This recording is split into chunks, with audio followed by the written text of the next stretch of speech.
오늘의 사연은 올해 55살 남성 김성호 씨의 이야기입니다. 평범한 주말 아침, 그는 단 한 번의 등산으로 인생이 송두리째 바뀌게 됩니다. 함께 산에 오른 사람은 다름 아닌 처제. 그날 그녀가 꺼낸 한마디가 성호 씨의 모든 진실을 뒤흔들었습니다. 형부, 사실 언니는 요양원에 없어요. 그리고 그 뒤에 밝혀진 충격적인 비밀. 아내의 마지막 편지 속에는 남편을 무너뜨릴 단 한 줄의 고백이 담겨 있었습니다. 지금부터 김성호 씨가 직접 들려주는 그날 이후 무너진 인생의 기록을 들어보시죠. 그날 등산만 가지 않았다면 제 인생은 이렇게 무너지지 않았을 겁니다. 토요일 아침, 늦잠을 자고 있던 저를 깨운 건 부엌에서 들리는 그릇 부딪히는 소리였습니다. 아내는 요양차 지방으로 내려가 있었고 집엔 저와 처제만 남았습니다. 거실로 나가자 처제가 아침상을 차리고 있었습니다. 형부, 주무셨어요? 아침 드세요. 평소보다 조금 밝아 보이는 얼굴이었습니다. 식사를 마치고 설거지를 하려는데 처제가 조심스레 말을 꺼냈습니다. 형부, 저 오늘 등산 같이 가실래요? 어머니 제사도 다가오고 형부도 요즘 많이 힘들어 보이세요. 바람 좀 쐬면 좋을 것 같아서요. 거절할 이유가 없었습니다. 어차피 집에 혼자 있어 봐야 심심하기만 할 테니까요. 아내가 떠난 지 한 달. 전화 통화는 자주 했지만 왠지 목소리가 예전 같지 않았습니다. 피곤해서 그런가 보다 생각했죠.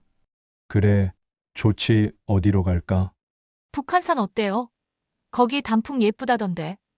1시간 뒤 우리는 등산복을 입고 집을 나섰습니다. 차 안에서 처제는 계속 창밖만 바라봤습니다.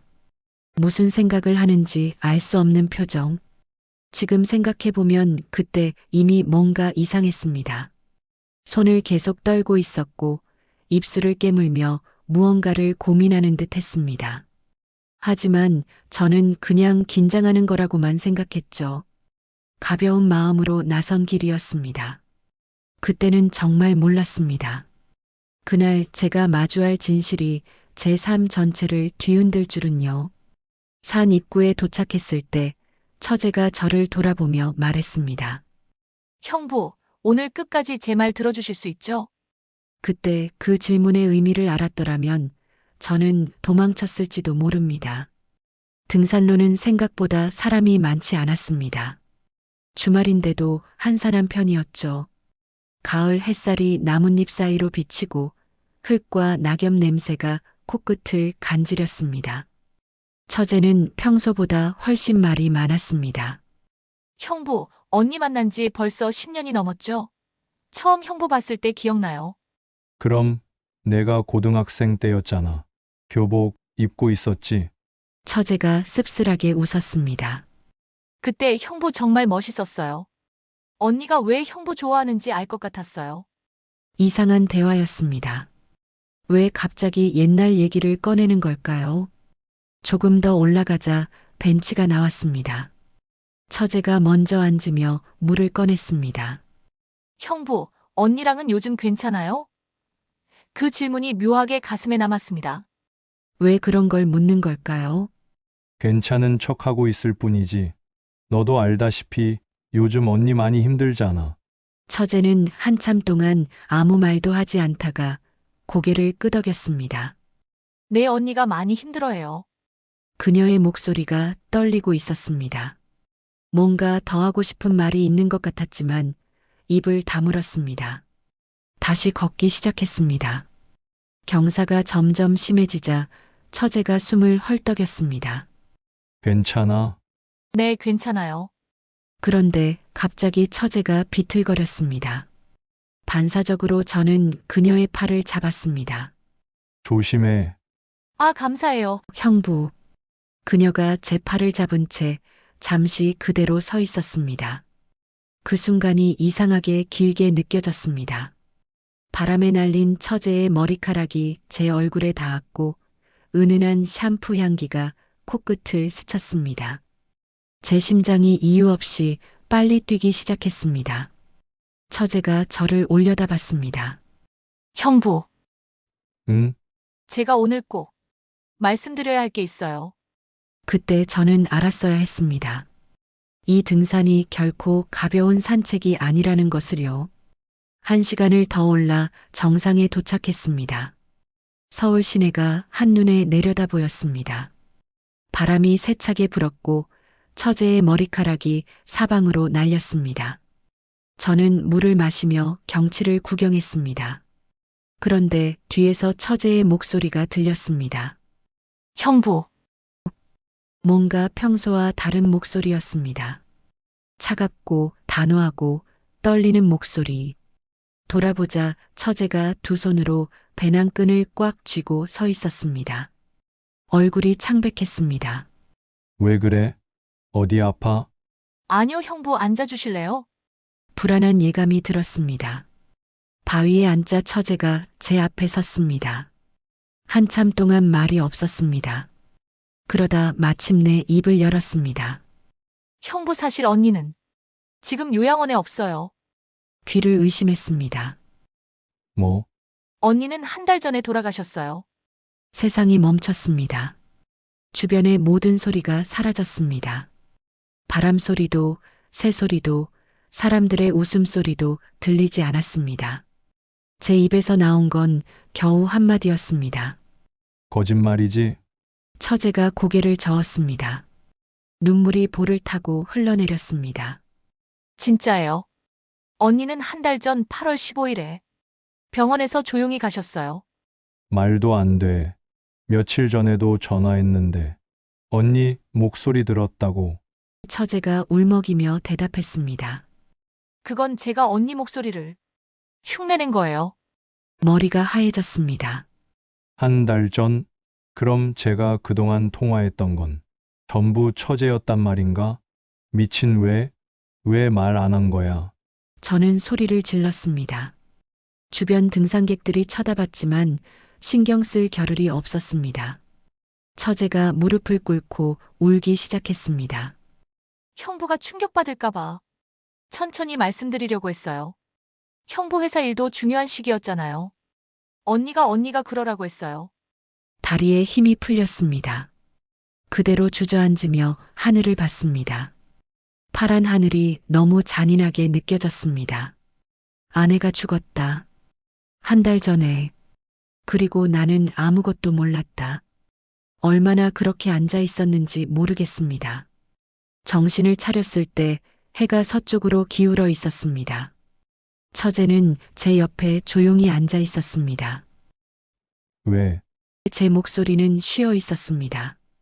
왜 말 안 했어? 장례식도 못 치렀잖아.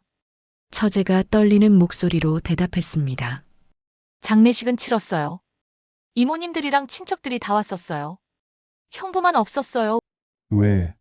언니가 마지막에 부탁했어요. 형부한테 한 달만 숨기라고. 믿을 수가 없었습니다. 무슨 소리야? 남편한테. 죽었다는 걸 숨기라고? 말이 돼?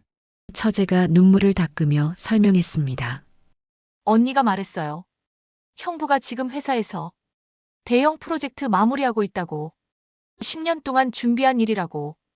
그게 무산되면 형부 인생이 망가진다고. 그러니까 그것만 끝나면 알려달라고 했어요. 기억이 났습니다. 한 달 전 저는 회사에서 수백억짜리 계약건을 따내느라 밤낮 없이 일했습니다. 집에도 거의 들어오지 못했고 아내와도 제대로 통화하지 못했습니다. 그때 아내는 병원에서 죽어가고 있었던 겁니다. 혼자서 언니는 형부 걱정만 했어요. 마지막 순간에도 형부 생각만 하면서 내가 지금 말하면 그 사람 일 다 망가진다. 한 달만 기다려줘. 라고 했어요. 가슴이 찢어지는 것 같았습니다. 아내는 그렇게 절 사랑했는데 저는 뭘 했습니까? 계약서에 사인하고 회식하고 승진 축하받고 그 한 달 동안 저는 그렇게 살았습니다. 미안해. 저는 바위에 이마를 박으며 울었습니다. 아내에게, 처제에게, 그리고 저 자신에게 미안했습니다. 처제가 제 등을 토닥였습니다. 언니가 선택한 거예요. 형부 잘못 아니에요. 한참을 울고 나서야 정신을 차렸습니다. 그래서 장례는 어떻게 치렀어?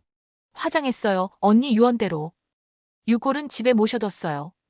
사연을 듣고 난 나는 다리가 움직이지 않았습니다. 해질녘에야 집에 도착했습니다.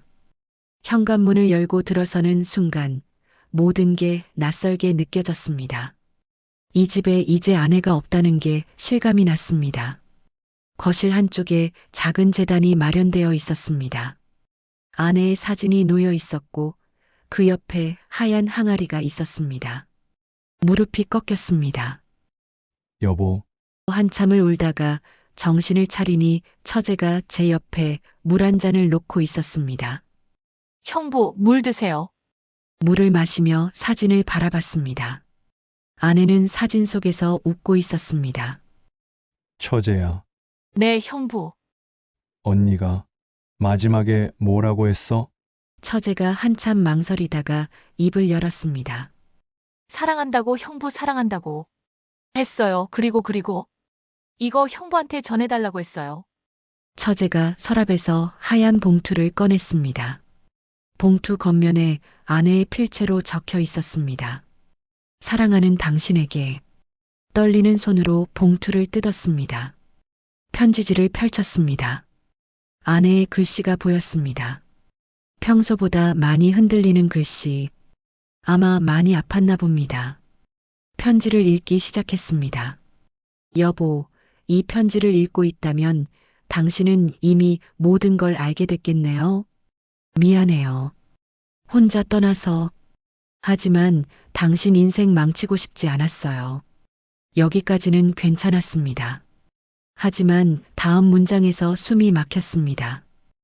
당신, 내가 죽어도 슬퍼하지 마세요. 사실 고백할 게 있어요. 우리 딸 지우 당신 아이가 아니에요.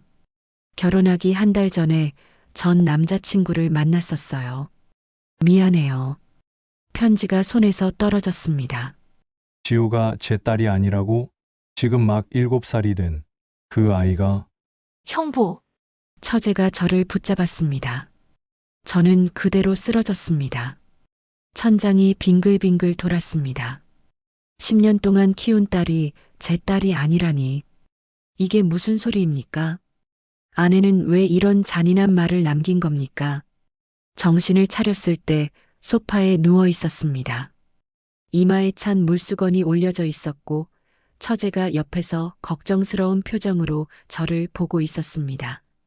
형부, 괜찮으세요? 괜찮을 리가 없잖아. 저는 천장만 바라봤습니다. 모든 게 무너진 기분이었습니다. 아내도 잃고 딸마저 제 자식이 아니라니. 그때 처제가 갑자기 무릎을 꿇으며 울기 시작했습니다. 형부 미안해요. 정말 미안해요. 왜 내가 미안해해? 너는 잘못한 게 없잖아. 아니에요. 그것도 거짓말이에요. 저는 벌떡 일어나 앉았습니다. 뭐, 처제가 눈물범벅이 된 얼굴로 저를 봤습니다. 편지에 있던 그 말 지우가 형부 딸이 아니라는 거. 그거 거짓말이에요. 무슨 소리야. 언니는 형부를 너무 사랑했어요. 근데 요즘 형부가 지우한테 관심이 없는 것 같다고 걱정했어요. 혹시 지우가 자기 딸이 아닌 걸 눈치챈 건 아닐까 불안해했어요. 그게 무슨 하지만 지우는 형부 딸이 맞아요. 그냥 언니가 형부를 시험한 거예요. 자기가 죽고 나면 형부가 지우를 버리지 않을까봐. 그래서 일부러 그런 거짓말을 편지에 쓴 거예요. 형부가 지우를 더 사랑하게 만들려고요. 어이가 없었습니다. 아내는 마지막 순간까지 그런 방식으로 절 시험했단 말입니까? 화가 났습니다. 아니, 화를 낼 수도 없었습니다. 이미 세상에 없는 사람에게 뭐라고 할 수 있겠습니까? 미친 언니가 정말. 처제가 고개를 끄덕였습니다. 언니 DNA 검사 결과 여기 있어요. 지우는 100% 형부 딸이에요. 서류를 받아들었습니다. 정말로 친자 확인서였습니다. 안도의 한숨이 나왔습니다. 적어도 딸은 제 딸이 맞는 거군요. 하지만 처제의 표정이 여전히 어두웠습니다. 근데요, 형부. 또 뭐가 있어? 진짜 충격적인 건 따로 있어요. 저는 처제를 똑바로 쳐다봤습니다. 이제 뭐가 더 남았는데? 다 말해. 한꺼번에. 처제가 소파에서 일어나 창문 쪽으로 걸어갔습니다. 한참 동안 밖을 바라보다가 떨리는 목소리로 말했습니다. 형부 사실 저는 언니, 친동생이 아니에요. 또다시 세상이 뒤집혔습니다. 뭐라고? 저희 엄마가 재혼하셨을 때 제가 딸려온 거예요. 저는 아빠가 다른 아이예요. 기억을 되짚어 봤습니다. 그러고 보니 장모님은 재혼이었습니다. 하지만 처제가 전 남편 딸인 줄은 몰랐습니다. 그걸 언니는 알고 있었어? 물론이죠. 근데 언니는 저를 친동생처럼 대해줬어요. 학교 다닐 때도 절 보호해줬고 누가 놀리면 대신 싸워줬어요. 평생 그 비밀을 숨기고 살았죠. 주변 사람들은 아무도 몰랐어요. 처제가 돌아서서 저를 봤습니다. 눈가가 빨갛게 부어 있었습니다. 그리고 언니는 알고 있었어요. 제가 형부를 좋아한다는 걸요. 심장이 멎는 줄 알았습니다. 언제부터? 형부 처음 봤을 때부터요. 언니가 형부 데리고 집에 왔을 때. 전 그때 고등학교 2학년이었어요. 형부 보자마자 가슴이 두근거렸어요. 저는 아무 말도 할 수 없었습니다. 근데 언니한테 말 못했어요. 언니 행복해 보였으니까. 그래서 10년 동안 혼자 마음에 담아뒀어요. 결혼도 안 하고 계속 언니 집 근처에서 살았어요. 형부 볼 수 있어서요. 처제가 다가와 제 앞에 무릎을 꿇었습니다. 그런데 언니가 6개월 전에 저한테 말했어요. 나 알고 있어. 내가 형부 좋아하는 거 괜찮아. 난 화 안 나라고요. 언니가 뭐라고? 그리고 마지막에 유언을 남겼어요. 내가 죽으면 내가 그 사람 곁을 지켜줘. 넌 내 피부치도 아니니까. 괜찮아, 내가 허락할게. 그게 내 마지막 소원이야, 부탁이야. 눈물이 줄줄 흘러내렸습니다.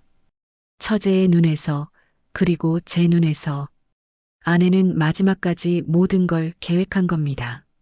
자신이 죽은 후 제가 외롭지 않도록 그리고 사랑하는 동생이 행복할 수 있도록 언니는 천사였어요. 처제가 울먹였습니다. 형부, 전 언니 유언 따르고 싶어요. 형부 곁에 있고 싶어요. 사랑해요, 진심으로. 그날 밤 저는 잠을 이룰 수 없었습니다. 천장만 바라보며 생각했습니다. 아내는 절 사랑했던 걸까요? 아니면 끝까지 조종했던 걸까요? 처제는 진심일까요? 아니면 언니의 유언 때문일까요? 한 달이 지났습니다. 그동안 처제는 매일 집에 와서 식사를 챙겨줬고 지우를 돌봐줬습니다. 딸아이는 엄마 없이도 잘 지내고 있었습니다. 처제를 엄마처럼 따랐습니다. 어느 날 밤 지우가 잠든 후 처제가 말했습니다. 저 이제 떠날게요. 언니의 유언은 이행했으니까요. 형부도 이제 괜찮아 보이고, 지우도 안정됐고요. 전 이제 가야죠. 어디로? 멀리요, 언니 없는 세상에서. 형부 곁에 있는 건 너무 힘들어요. 매일 언니 생각나고 죄책감 들고 못 견디겠어요. 처제가 일어서서 짐을 쌌습니다. 저는 소파에 앉아 그 모습을 지켜봤습니다. 그녀가 현관문을 열었습니다. 바깥은 비가 내리고 있었습니다. 그때 제 입에서 말이 튀어나왔습니다. 아직 떠나지 마.